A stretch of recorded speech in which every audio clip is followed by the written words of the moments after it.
Hello guys, तो आज हम लोग शुरू करने वाले हैं भारत का प्राचीन इतिहास। रामचंद्र शर्मा की बुक है जो कि आपको यूपीएससी क्लियर करने में हेल्प करती है। इसके साथ साथ आप इसे स्टेट पीएससी के एग्ज़ाम्स में भी आप पढ़ते हो। तो चलिए शुरू करते हैं। अच्छा, जानते हैं हम पहले इसके सारे चैप्टर्स के बारे में। तो इस बुक में टोटल 30 चैप्टर्स हैं जिन्हें हम एक एक करके पढ़ेंगे और इनके नोट्स प्रिपेयर करेंगे। तो चलिए शुरू करते हैं हम। चैप्टर नंबर फर्स्ट है, तो चैप्टर नंबर फर्स्ट में ये हमारा पहला पैरा है इसका। तो इसमें इसका सिर्फ इंट्रो दिया हुआ है जिसमें से हमें पढ़ने का कुछ फ़ायदा नहीं है। अगर आप चाहो तो आप इसको पढ़ सकते हो। इसी प्रकार ये सेकंड पैरा है, इसमें भी इसका इंट्रो ही है। अब हमें यहाँ से पढ़ना है विविधता में एकता। तो चलिए अब हम शुरू करते हैं यहाँ से पढ़ना। आपको नोट डाउन करना है यहाँ पे। आप अपने कॉपी का एक पहला पेज निकाल लीजिए। फिर उसमें आपको पहले लिखना है चैप्टर नंबर फर्स्ट, प्राचीन भारत के इतिहास का महत्व का हम फर्स्ट पैरा पढ़ेंगे। तो चलिए हम शुरू करते हैं फर्स्ट पैरा पढ़ना। आर्यों के पूर्ववर्ती ग्रीक, इंडो आर्य, सीथियन, हूण, तुर्क आदि ने भारत को अपना घर बनाया और हर भारतीय समूह ने भारतीय सामाजिक व्यवस्था, कला एवं शिल्प, भाषा एवं साहित्य की आदि के विकास में अपना योगदान दिया। तो चलिए शुरू करते हैं। सेकंड पैरा देखते हैं। उत्तर से दक्षिण, पूर्व से पश्चिम तक के सांस्कृतिक। अब सेकंड नोट डाउन हमें यहाँ से करना है। फर्स्ट नोट वहाँ से ख़त्म हो गया था, भाषा एवं साहित्य आदि के विकास में अपना योगदान दिया, वहाँ पे ख़त्म हो गया था फर्स्ट पैरा।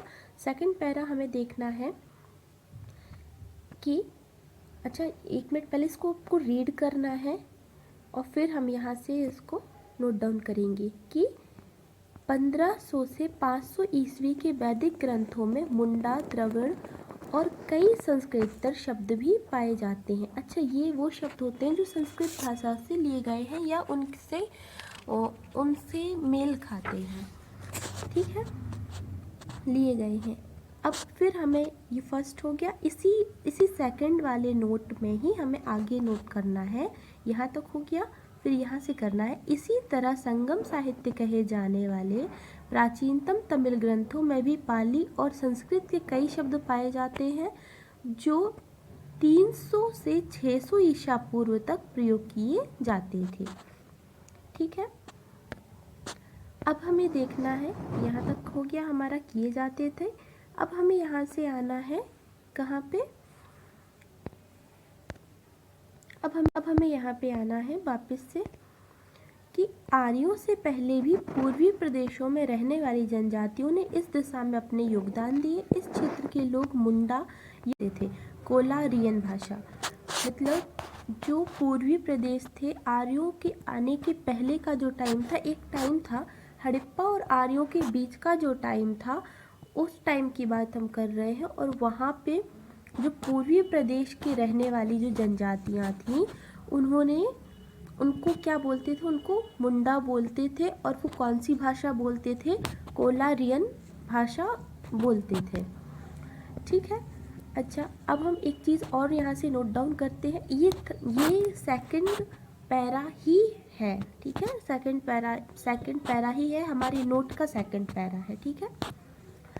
तो अब हमें यहाँ से आना है कि इंडो आर्यन भाषा में प्रयुक्त कपास, नौकायन, खुदाई, डंडा इत्यादि जैसे शब्दों को भाषाविदों ने मूलतः मुंडा भाषा से लिया हुआ है।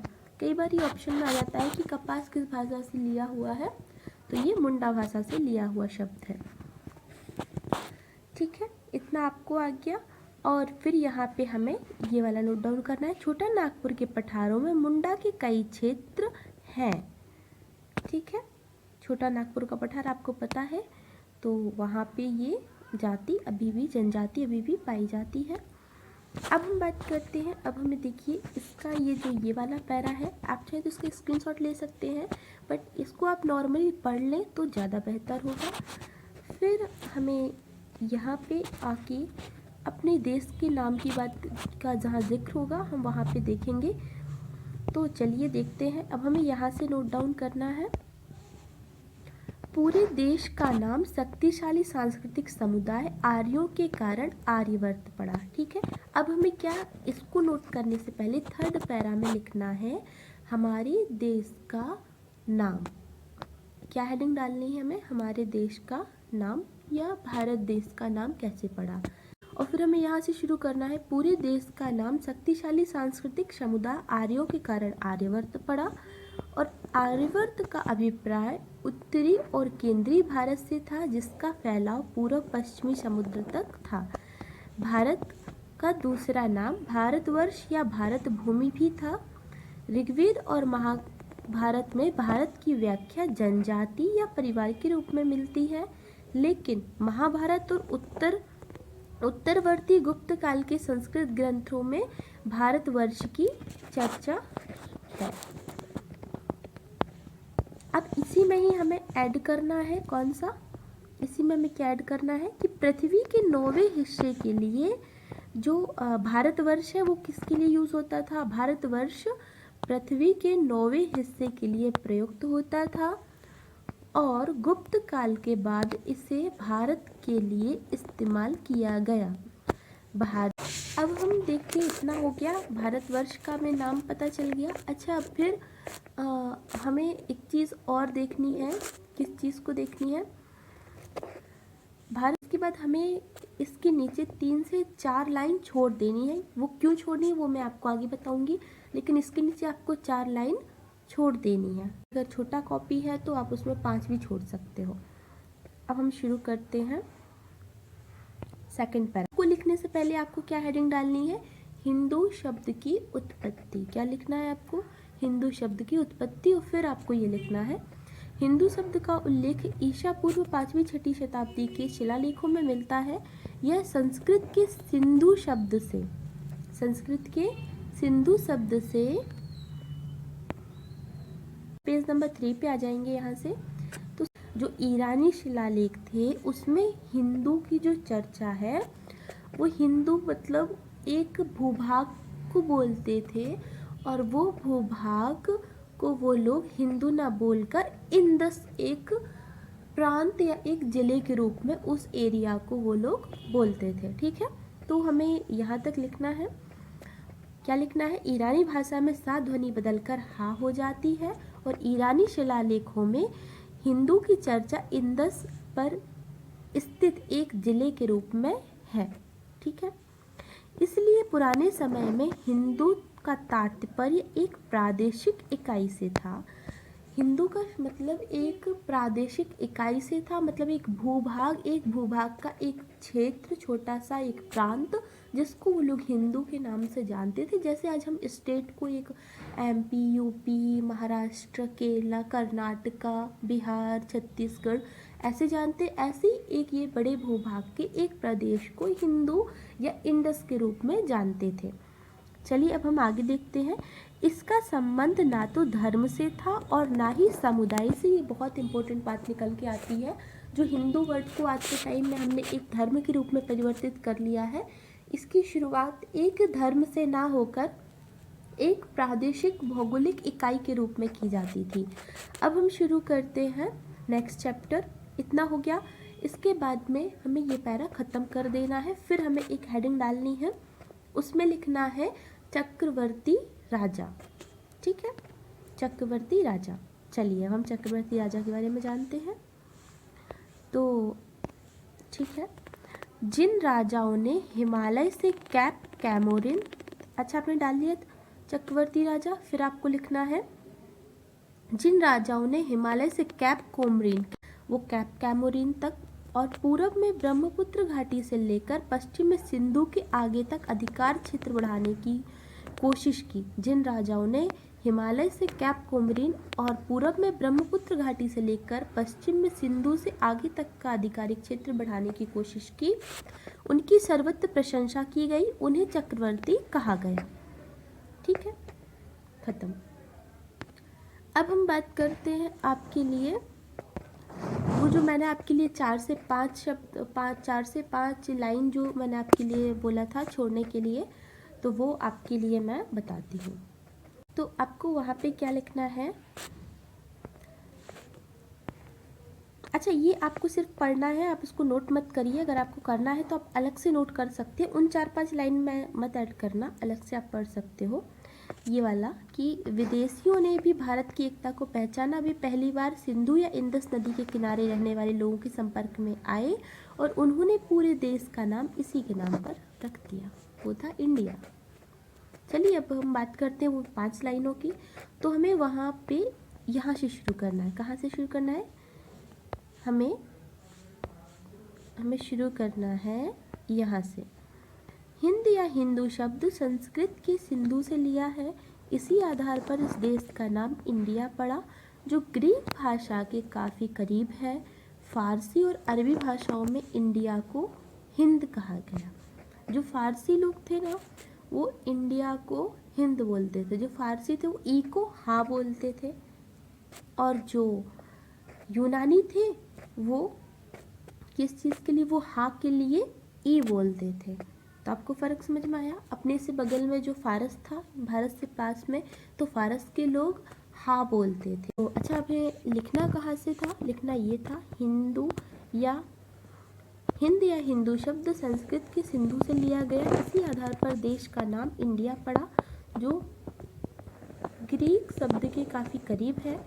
फारसी और अरबी भाषाओं में इंडिया को हिंद कहा गया। उत्तर कुषाण काल में ईरानी शासकों ने सिंधु क्षेत्र पर जीत हासिल की और इसका नाम हिंदुस्तान रख दिया।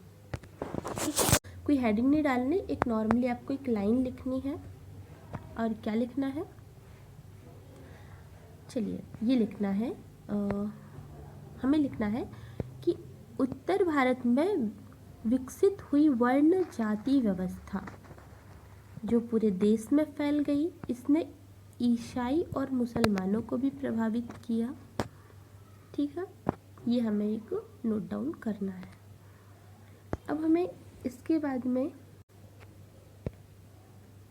ये लिखना है, ठीक है।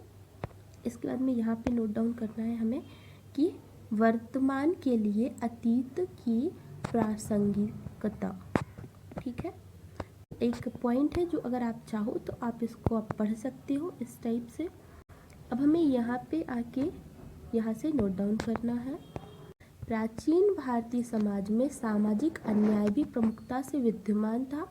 निचले तबके के लोगों को, विशेषकर क्षुद्रों और अति क्षुद्रों को जिस तरह असक्षम बना दिया गया था, वह आधुनिक मस्तिष्क के लिए असह्य था। इसी तरह न्याय व्यवस्था और महिलाओं के साथ भेदभाव की प्रथा पुरुषों के पक्ष में काम करती थी। अब यहाँ पे कुछ हमें अपना सामाजिक जीवन बताना है, उस टाइम का क्या था, नोट डाउन कर लेना है। फिर हमें इसको आप चाहो तो वैसे ही आप पढ़ सकते हो। फिर हमें वापस आ जाना है अपने यहाँ पे इसके। तो सेकंड पैरा पे हमें क्या नोट करना है कि पुराने मूल्य, मर्यादा, सामाजिक रीति रिवाज, प्रथा हमारी चेतना में भीतर तक समाये हुए हैं। मतलब वर्तमान में भी अभी देखिए पुरानी प्रथाएं हैं, वो अभी भी हमारे यहाँ पे चलती हैं, तो कि उससे आसानी से छुटकारा नहीं मिल सकता। दुर्भाग्यवश से जीवन की यही बुराइयां व्यक्ति और समूचे देश के विकास में बाधा बनती हैं और औपनिवेशिक काल में इन्हें जानबूझकर थोपा गया। ठीक है, अब यहाँ से जाति व्यवस्था और अलगाववाद भारत के लोकतांत्रिक एकीकरण विकास के लिए ये सभी चीज़ें बाधा के रूप में काम करती हैं। तो बस हमें इतना नोट करना है।